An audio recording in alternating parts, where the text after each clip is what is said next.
Bonjour à toutes et à tous, et merci d'être venus si nombreux pour cette plénière. Le thème est l'Identity Resolution.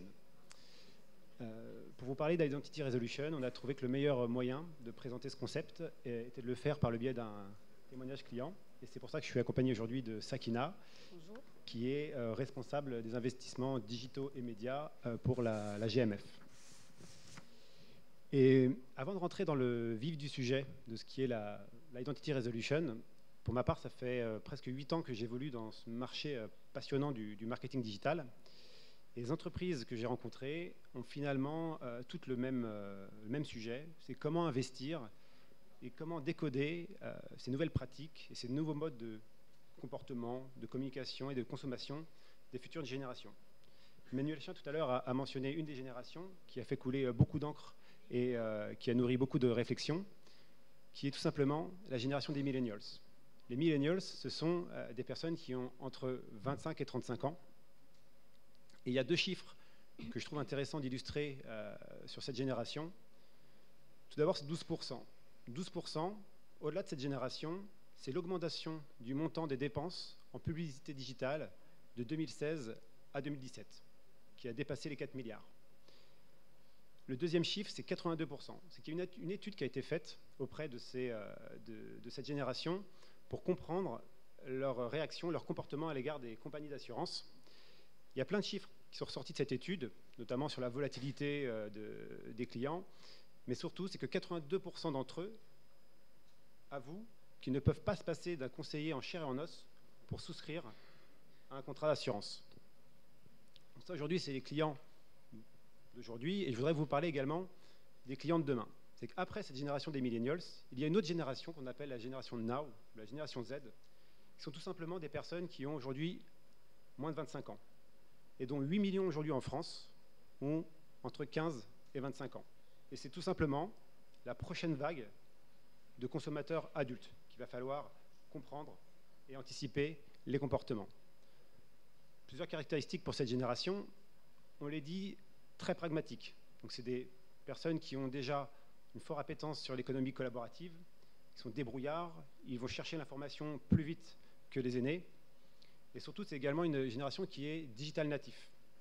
Quand je dis digital natif, c'est qu'à l'inverse des millennials ou des générations X qui ont vu le digital, les réseaux sociaux ou l'e-commerce bouleverser leur mode de fonctionnement, c'est des individus qui sont nés avec. Et donc, ils intègrent le digital comme un moyen et non pas comme un outil, et si vous voulez, comme une extension d'une fonction vitale.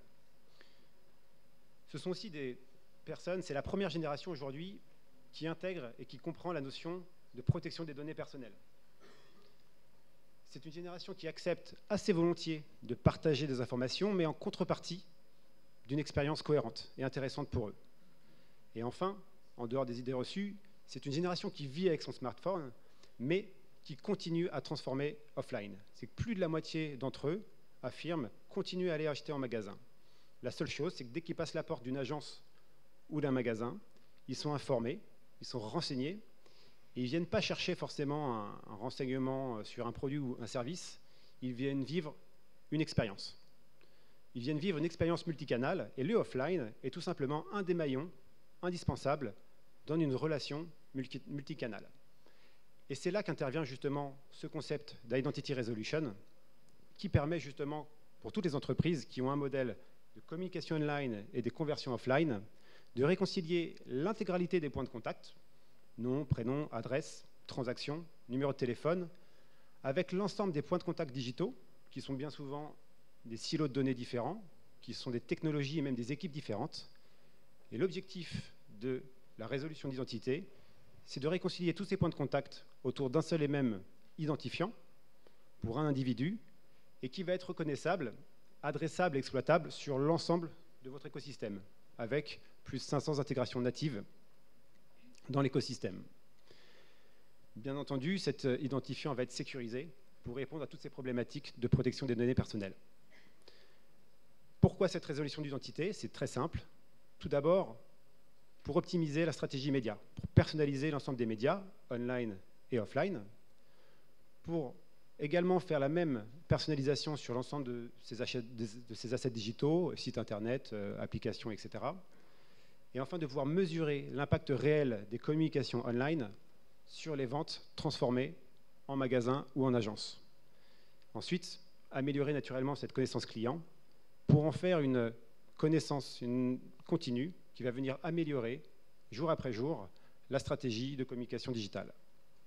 Alors, je vais laisser la parole à Sakina qui nous expliquera mieux que moi. Sakina, peux-tu nous parler un peu du contexte GMF et surtout comment une entreprise comme GMF fait face à ce modèle hybride entre la conversion offline et les budgets de communication digitale qui ne font qu'augmenter? En effet, je vais commencer tout d'abord par présenter la GMF. Donc, GMF Assurance, en quelques points. Nous sommes la marque du groupe qui appartient à Covéa, qui est le premier assureur aujourd'hui des agents du service public en France. Nous avons un positionnement très fort auprès de cette cible. Ça veut dire qu'un fonctionnaire sur 5 détient aujourd'hui un produit de la marque. Et nous sommes classés en top 2 des assurances en France sur les produits auto et habitation. Effectivement, comme Nicolas a expliqué, on a aujourd'hui des enjeux liés à la conversion offline parce qu'on a des produits de nature qui sont assez techniques. Donc, on n'arrive pas facilement à les convertir ou à les vendre en ligne, en tout cas, effectivement, à cause de cette complexité. Et nous constatons que la plupart de nos clients préfèrent avoir un contact en direct, passer par une agence ou un call center.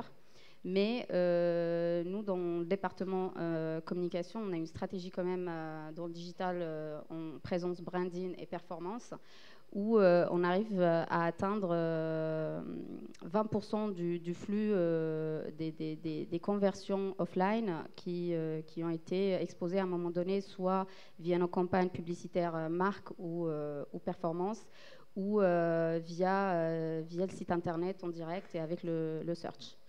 Et du coup, est-ce que tu peux nous détailler justement les besoins en tant que tels et les différents use cases qui ont été mis en place et ceux que tu imagines pour l'avenir? Donc, le besoin est lié à la stratégie de la marque dans le digital aujourd'hui, qui est d'améliorer la performance des campagnes d'acquisition qu'on opère aujourd'hui et par la suite optimiser cette stratégie pour qualifier un flux au maximum. Qui dit qualifier un flux dit pouvoir déjà le reconnaître et le détecter et pouvoir communiquer, personnaliser nos assets digitaux aujourd'hui auprès de cette cible. C'est dans cette logique qu'on a fait appel à LiveRamp pour nous accompagner sur cette connaissance client. Et on a opéré ça avec la mise en place d'une stratégie bien définie avec des équipes en interne chez nous qui ont travaillé en collaboration avec LiveRamp. Donc le schéma de ce travail est représenté comme suit. Donc on a commencé par travailler sur nos audiences, nos listes de clients dans notre CRM, qu'on a segmenté et listé selon nos objectifs de vente par produit. On a poussé ces listes chez LiveRamp qui représentent un tiers de confiance aujourd'hui parce qu'il va anonymiser toute la donnée qu'on va pousser dans leur technologie et par la suite qu'eux arrivent à nous distribuer sur les différents canaux, notamment le search et le display. Donc sur le search, on a réussi à pousser les audiences clients via Consumer Match, à améliorer la connaissance client sur ce levier-là et par la suite pouvoir aider les enchères de Google à mieux optimiser les dépenses en reconnaissant les audiences sur le search. Dans le display, on a opéré différemment parce qu'on avait un environnement, un mix média assez diversifié. L'avantage avec LiveRamp, c'est qu'on a pu activer l'ensemble de ces audiences chez tous nos partenaires grâce à leur connexion aujourd'hui avec les différentes DSP du marché. Merci Sakina. Et une dernière chose, l'étape d'après est de pouvoir justement mesurer et pouvoir connaître l'impact réel de la conversion offline en fonction des différents leviers d'acquisition online. Voilà. Merci Sakina. Merci.